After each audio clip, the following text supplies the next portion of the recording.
Welcome to today's edition of Mental Health Matters. Today I got B. Bailey on the show. We're going to talk about fear, anxiety, and all the chaos that's going on in the world. Get you something to drink, get you a snack, and come on back. Good afternoon, B. How are you doing today? I'm doing fine. How are you? I'm doing all right. A little warm. I just got through making me some spaghettis and some Texas toast. So after we get through filming, I'm gonna go ahead and give me something to eat because I'm like super hungry. Okay, don't be hangry. Don't be Yeah, hangry. exactly. So B, we'll start off by you introducing yourself, and then we'll just jump right into it. My name is B. Bailey. Apparently, I'm a co-host with Jesse Williams on this show because I'm on here so much, and I do enjoy it. I'm a local author and professional speaker, and a jack of all trades. I know a little bit about everything because I've been living for about 3,000 years or something like that. So I have been around. I helped build the block, let alone be around the block. I helped build the block. Yes, absolutely. Thank you, B. So we decided, B, when I called you, because I really wanted to have you on the show, back on the show, because you do such a phenomenal job with sharing information. So I know when we talked, we decided to just kind of talk a little bit about what's going on in the world, because so much has been happening within the last month. And, you know, one of the things that I've noticed about some of the current events, I hear people being concerned and walking in fear. So we'll just kind of start off by you giving a definition, like what is fear according to you? Okay, when I looked it up, it says fear is an emotional reaction to a specific or real danger. I'm afraid of spiders. I'm afraid of mice. I'm afraid of falling down. Yes. Something that's very concrete. While anxiety is something that is free floating. I'm anxious about kind of an unknown or whatever. But now with all the stuff that's going on in the world, your anxiety is now closely associated now with fear.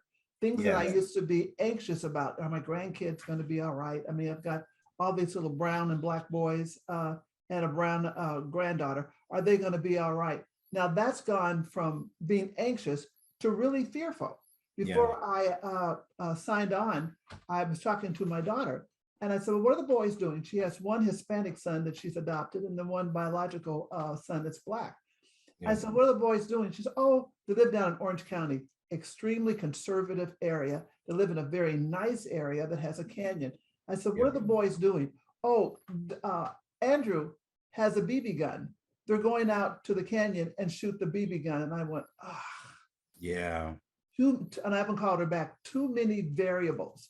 These little brown kids in a lily white area carrying an assault rifle. It's just a BB gun. But again, with this crazy world, it was a gut punch. And when I finished taping this, I will call her and make sure the boys got back home safely. But there's just so much. It's like the second that you try to get firm footing on something, some chaotic event happens and you're knocked right back on your knees. And I'm a really upbeat, positive person. But all this stuff has just been too much for me. Yeah, absolutely. You know, I thought it was interesting how you notice that they are going to, you know, be shooting a BB gun, and because of their race and ethnicity, you know that could potentially oppose a situation. Right. with other people. And even though they're going to have fun and, their motive is, not to do anything wrong to Right. anybody, but it could be misinterpreted only because who they are, Right. the color of their skin. They're not given the benefit of the doubt. They're Yeah, it's just it's I wish it were different.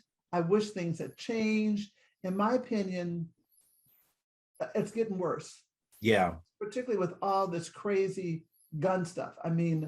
You even people are saying, okay, great, I will start homeschooling my kids. Okay, yeah. not everyone's able to do that.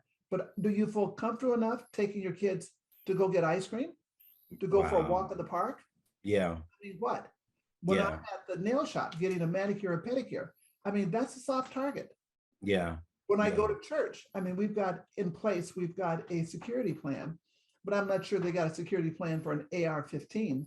But yeah, it's like I'm just hyper aware of everything. I really yeah, am. yeah. And You with know, yeah, oh yeah, absolutely, absolutely. Um, a week ago, um, and I want to share this, I don't want to reveal the person identity, but someone came up to me who is Hispanic. And I was aware of a car accident that she had maybe like a month ago. Mhm. And so she was, telling me about where she is in the process. And so what happened was a Caucasian lady hit her car, and a police officer came out there who was also Caucasian, took both statements. And so she was telling me that, they're placing the blame on her. Now, this Hispanic girl, she is engaged to a Caucasian guy. And so she was telling me that, she think it's because, she's Hispanic. And she was saying, Jesse, you know me long enough to know I wouldn't make up a story about that. And she said, this lady hit me. She said, I was not in the wrong. She said, I was so confident that things was going to go my way, but and I could tell like she was like really stressing out too, just by her mannerism. And she was like, I don't know how to tell my fiance that I think that this situation is now racist because what's going on, and so she was asking me like, how do you think I should tell him, because he was asking her how's things going with the car accident. And she said, oh, things are going fine, but things are really not going fine. So you got two fears there. One, to tell her fiance that she think that this is racially motivated, that they're placing the blame on her. And then you got the second fear, that she thinks she's going to be responsible for the damages and her insurance is going to go up and all that stuff. And I just told her, I said, well, seek out free legal advice. They will make a consultation with you and then be able to, give you some assistance and go from there. And The first thing my that came to mind with me is that what are the dynamics of her relationship with her fiance that she feel uncomfortable discussing that with him. That's the Yeah, first thing that came to mind. yeah, yeah. And my heart went out to her, because I you could really see this girl is in a lot of distress, Mhm. a lot. So I had told her I was going to kind of check back in with her, this week actually coming up, and just kind of get an update That's good. from her. That's good. That's good. But yeah, but that's just one of many things that that's going on. It's a lot of underlying minute things that people have to deal with. And I will even say myself, and I know I've talked about this before, when I'm out and about, and I don't care if I'm in a grocery store, car wash, the mall, wherever I am always, always, always conscious because I don't want anything to be misinterpreted. Right. Sadly to say, when I'm around, a lot of Caucasians, I've said this before, I see them clutch their purse, grab their loved ones, the kids close to them. And, if I see them from afar, even if I know I want to go in that direction, probably 50 to 60% of the time, I'll make a left or a right and ease my way there. Because I don't want people to think anything negative about me, even though I can't stop that. but I'm just really aware, and it's sad that I have to be like that, but it's just the way It's it true. is. It's true. And they wonder why one of the underlying reasons that Blacks have high blood pressure is that we're in a constant state of being in a fishbowl. I mean, we Yeah, are not even Blacks, but certainly people of color. And certainly with the political climate that we are trying to deal with, yeah, it's gotten even more blatant. I was yeah. working out with a lady, she's a professional lady, she's Hispanic, and she was saying that she had some kind of mild traffic something, and the cops pulled her over. So the first thing the cop said to her, "May I see your green card?" Wow, That's the first thing that he said. I mean, it just made the assumption. And she drives a beautiful burgundy Lexus. I need to see your green card. wow.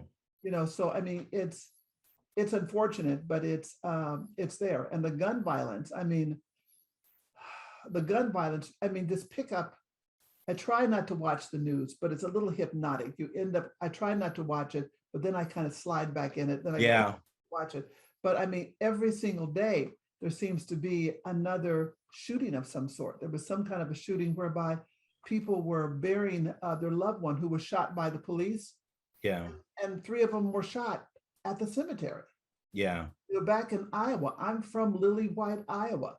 yeah, There was a mega church, and this kid went in, shot his ex-girlfriend because she broke up with him, and then broke up, and then shot the best friend and someone else. I mean, it's mental illness certainly is afoot, but access to all these guns yes, is crazy. And who needs an assault rifle?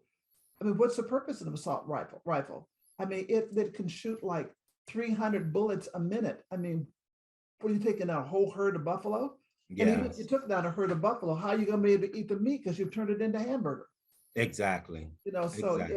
and when they talk about our First Amendment, the First Amendment was the Second Amendment was based upon having a militia that's always ready. But the guns back then were flint guns. Yeah, They shoot. It takes you a minute to put one round into it. The forefathers had no idea about the assault rifle. So I mean, the Constitution, in my opinion, needs to be a living document that morphs with the time. You can't make those kind of decisions based upon the headset back in yes, the 1700s. You can't, yes, but they do. yeah. They do. Let's talk a little bit about, because we just recently had two events back to back.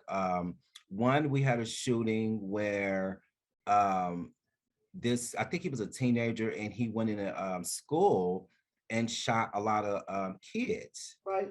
And then one before that, when there was a shooter who targeted the African American community, and I know he had something on his gun pertaining to the word nigger, Right. He did.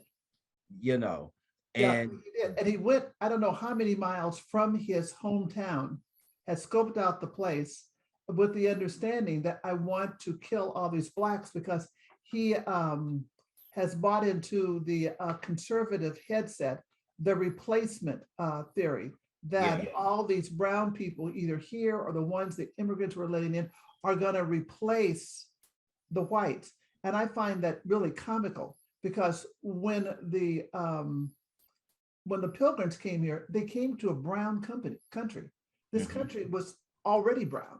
yes, It was owned and populated by brown people, yeah, and that so I think it's amusing that people like Tucker Carlson, they want to get back to the legacy voters. Who are the legacy voters? yes, Legacy voters would be really white men. you're right. Women weren't allowed to vote, and certainly not blacks, because we're only viewed as being 3/5 of a person. So it's just the ugliness that's about it makes you want to just stay in. Yeah, And you yeah, and that's what you don't want to do. You want to be able to fight against it, but like what? We have a Congress that is stymied with regard to making some decisions towards the gun manufacturers and the NRA, because a lot of them have that blood money in their pocket. They'd correct. rather they'd rather take those donations and not get mad at the hunters and the people in camo and stuff like that. they'd rather they would rather just take the money and tell the problem is the door should have been locked. I mean, Yeah. it's just it's exasperating. Yes, exactly. What I thought was interesting about uh the shooter who had those who had, you know, whatever he had on his gun pertaining to the word nigger. What I thought was interesting about this case is I think he had a lot of like combat gear, Oh, he y- did. you know, and my first thing, what my first thought was, did it not raise any red flags when he went to purchase that the you know the gear? I don't know if he got it for somebody or if he purchased it himself, but to me, it would have been a red flag, whoever was buying it, and if somebody else purchased it and then gave it to him, you know, there's just too many red flags there. But someone would have to do something about it. I mean, who's going to stop them? If I'm a merchant and you want to come in and buy camo and you want to buy a vest or whatever, I don't have the authority to tell you not to buy it. Correct. You know, I'm going to sell it to Correct. you. But then you could say, you know, I'm going to use it because I do airsoft gun. You know, Yeah. I like to play whatever. I mean, you don't know. We don't have any checks and balances. If you look at other countries that are more civilized than this country when it comes to gun control, they had a mass shooting in Great Britain where I think 16 kids and a teacher were killed. The very next day, they sent out a moratorium, turn in your assault rifles. The very next day, and they Wow. did that in, I think, in New Zealand or Australia. Maybe it was New Zealand. I mean, in a day, they had a turnaround. And Yeah. Great Britain, you can't own a gun. Wow. I mean, but because they care about it. Yeah. And you look at why is it that this country is the one that has the mass shootings? You could look across the world. We're Yeah. one country that has so many mass shootings and so many dadgum guns. Yeah. Yeah. Absolutely. Absolutely. Another thing I thought was interesting too about this particular situation was his parents blamed it. I think they blamed it on COVID. Right, right. It was COVID because he was inside and he was looking at all this stuff. Well, then there's a whole bunch of, I was inside.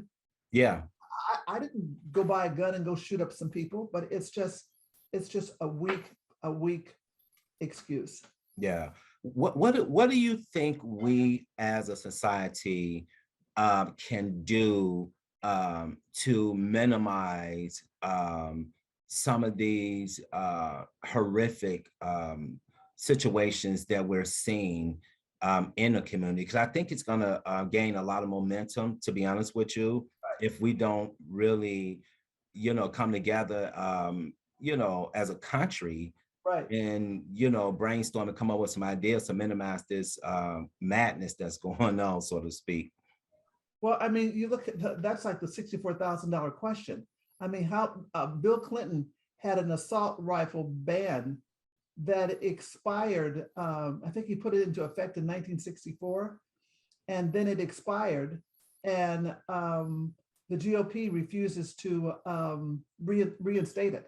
So I mean, it Um, starts it starts in Washington. I think yes, I mean, it's been a push pull, and the Republicans do not want gun control. They don't even want red flags. Someone said the problem is some politician said we need to have some kind of organization that monitors young men and their activities. Well, how are you going to do that? right. I mean, you're offering fluff. So I wish I did know. I mean, we only thing we can do is to try to not try to. We need to vote the right people into office. Yes, We'll do the right thing, and I don't have a lot of confidence in that. I wish I could be positive and say, oh, I just don't know. I don't yeah, know. So many people have just sold their souls for yes, um, to stay in power. I mean, I yes, don't understand it. That's why yeah, I would never be a good politician unless yeah. I had duct tape over my mouth sitting in the corner. Because I'm going to speak up. I'm gonna Oh, that's funny. You know, one of the things that my neighbors has done is they and I don't know how effective this will even be, But so far so good over here in the area I'm in. But what they've done is they've created like a petition, and they've knocked on people's doors, and they want to get like a neighborhood watch Right. where people can take shifts, looking, and watch out for any suspicion activity that goes on in the neighborhood. They when I was approached with this, they asked like how many people stay in your home, the names of the people stay in your homes, and want to make sure that if they see anybody other than the people that stay in your home, what kind of car. I mean, it was very detail oriented. Mhm. And I told her, I was like, well, I don't know how much time I would have to participate, but I definitely want to help out any way I can. But I mean, they got really on top of it after the second shooting, you know. And the lady who I was talking to, and she said something that just struck a chord with me. And I knew this, but after having a conversation with her, she said, Jesse, this can happen anywhere. We can go into the mall, the movies, anywhere, the way things are going, anybody can walk up at any time Right. and just spray people out. Well, And I'm telling you, look at B, Denver. There was a guy that went into a movie, a house, and did that as well. yes, yes. And ever since she said that, that has been really on the forefront, to be honest with you. And even like when I'm out at the, like earlier today, I went to Walmart and I got, some food to cook or whatever. And I'm telling you, and I'm looking around and just very observant. I'm looking for exit points and crazy, all because this stuff is in, on the forefront of my mind, because I know it could happen. Well, and it does happen. There was a lady that I was working with at my church, and she came in. We were having a workshop, and she came in the second day, and she was on crutches. And I said, "Well, what happened?" She was in the grocery store, and one of the balloons in her area popped, and she hit the ground. Wow. Wow. I mean, that's just the reality, and you don't want to. I mean, how far are you going to take it? I mean, just stay home and have everything delivered to you. Well, the Amazon driver could shoot you. I mean, your head could just start spinning. So, Yes. I mean, I definitely have my faith that I rely on, and also common sense. Yeah. If I'm someplace and Yeah. um, something looks like something funky is about ready to happen, I get out of there and I watch where I go. Yeah. I live in an area that's 2% black. I live out in Gold River, but we Yeah. had, right around Christmas time, we had a lot of break-ins out here, and we have a Wow. very active neighborhood watch system, and there's a lot of cops out here too that live out here too. So they've gotten that kind of under control. But I ended up putting ring cameras everywhere, um, just because I just didn't feel safe, and it's just sad, but that's just the reality that we're dealing with. Yeah. I don't know if I shared this in the last show I did or with you, but I so a while back I was in a grocery store, and it was me and one of my friends, and who's also African American. And there was a guy, Caucasian guy, I'm watching this from my own two eyes. My friend was on the right side, I was on the left side, and we was in a grocery store, and there was a white guy walked past and literally just bumped into him. Literally, I mean, it was just, to me, I felt he did it on purpose. Right. Now, my friend is a little bit high-headed, and I've been having ongoing conversations with him about, just being able to control his anger, having Right. self-control and stuff like that. But this particular day, he did not say anything. And you have no idea how glad I am that he didn't say anything, because the guy that bumped into him. So what my friend said, he said, in a very low voice, he said, well, man, you could have said, excuse me. And then the guy turned around. He was like, what? He was very aggressive, like he was ready for a showdown. Like, what you say? And just hollering and stuff. And so I looked at my friend. I just kind of gave him an eye, like, like, don't this, please, and he didn't. And so my friend was like, I didn't say anything. And the guy just walked off very abruptly. And I thought about that, and with that myself, I'm like, this guy, first of all, I felt like he had a chip on his shoulder. I don't know if it was due to us being black. I don't know, but he purposely bumped to my friend. And that situation could have easily went south, like Absolutely. easily. Absolutely. Absolutely. They also Yeah. know who to pick on. I mean, I have a son that's 6'3", I don't know, 200 and a whole bunch of pounds. I mean, you're not going to bump into him Yeah, and live to tell another day. You're just not, yeah, so it's just sad. It's just this world's become just mean. It's people are just they go out of their way to be mean. I mean, this should we're trying to be upbeat on the show, but it's like it's a very anxious, dark times that we're living in. yeah. And this is definitely the time where we have to educate our people, meaning Black folks, brown folks. We have to, because it just seems like we are the target, Mhm. for lack of better terms. And we have to educate them how to respond in situations, how to be alert if you see something suspicious, and this is the conversation that I've been having with my friends. He's a little younger. He's technically my godson, but I really been like, because every time he's always saying, man, you always be trying to teach me stuff, like he's getting tired of. But I told him, I said, man, I'm trying to teach you how to survive Right, in a society that we are living in today.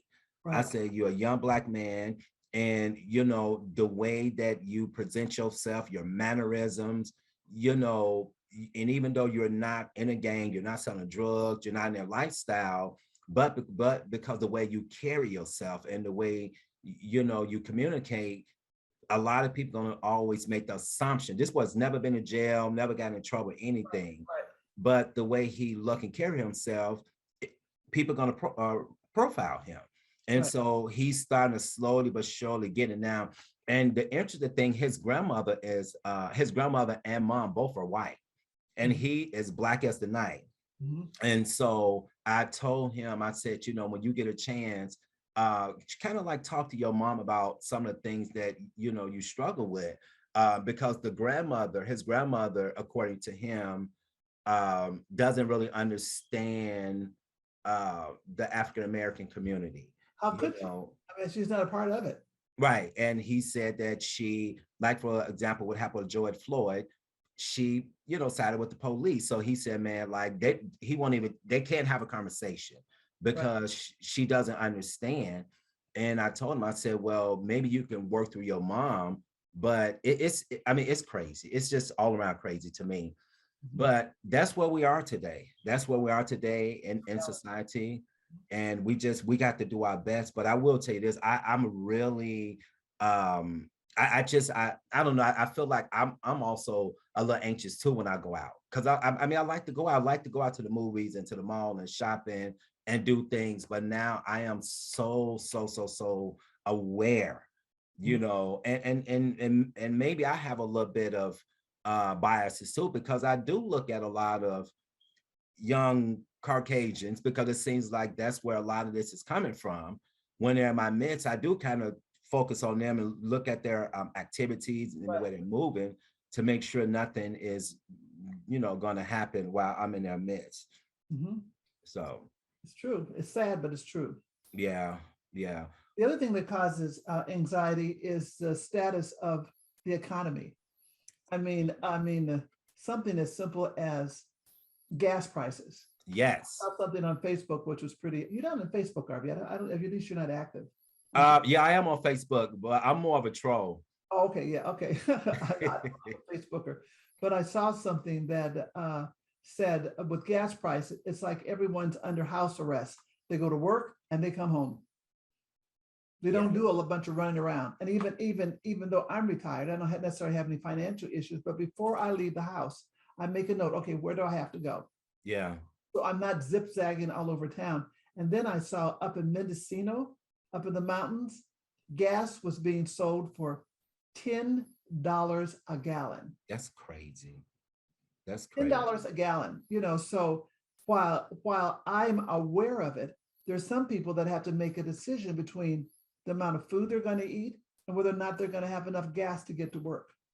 Yes. And that's just, and then those of us that participate in the stock market, I'm terrified to look at my portfolio because everything has been so crazy, Yeah. and then you've got the unemployment, you've got government subsidies are coming or not coming or whatever.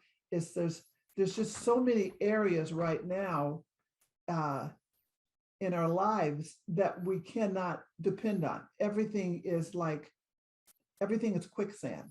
Yes. Gun control situation, you can't stand firm on that. You can't stand firm on the economy. You can't stand firm when it comes to healthcare, because Yes. certain healthcare um, Yes. benefits that are going to go away. I don't have that problem because I have, healthcare through the state, and also TRICARE through my late husband. So I don't have that problem. A lot of people do have that problem, and even Yeah. if they have healthcare, the premiums have gone up. Yes. It's Yes. just like I'm saying, every key element of our society right now is floating on quicksand. Yes. Hard to get your footing. And if you can't stand firm in that, that will result in being anxious. Yes. Yes. Absolutely. We're running out of time for this first segment. We're going to Already? definitely pick back up. It Okay. goes quick, don't it? It goes super quick, especially when you're gelling. Well, especially when you have that. Well, I said gel, you know what I mean, Yeah. with somebody that you know. So that's it for this edition of Mental Health Matters. If you enjoyed this particular show, if you would like a DVD copy of the show, or if you'd like to be a guest on our show, please dial 916-366-4600. Thank you.